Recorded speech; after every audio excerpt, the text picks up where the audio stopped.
It's one of the most volatile conflict zones in Colombia, the Catatumbo region on the border with Venezuela.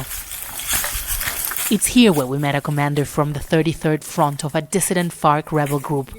The FARC officially laid down its weapons in 2016 under a peace deal with the government.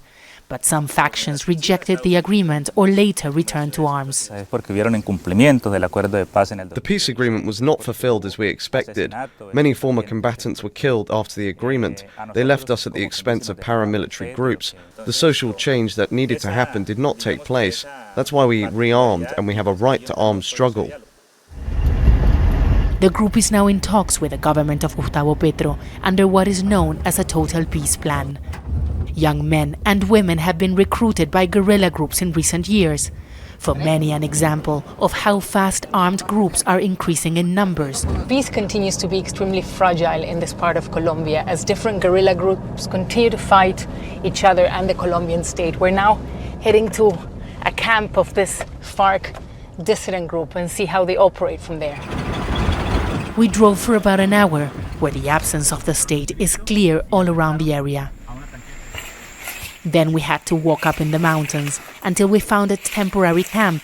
They say they have to change locations every week, so they avoid being tracked down by government forces or by other armed groups like the ELN, whom they have been fighting against for the past years. They say drone strikes have become frequent as guerrilla groups and the military use them to wage war.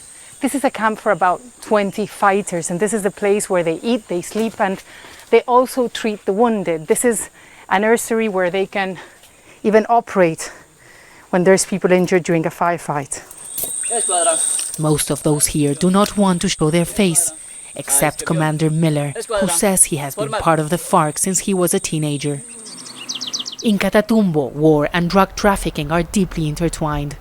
Control of the territory means control of the coca leaf production and the cocaine trafficking routes, which have been driving this conflict for decades.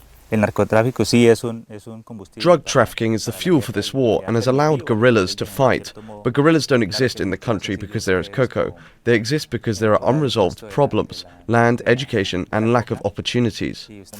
Colombia is heading towards an election that could reshape how the state confronts armed groups through negotiations or force. Fighters here say they have survived for decades and are ready for whatever comes next.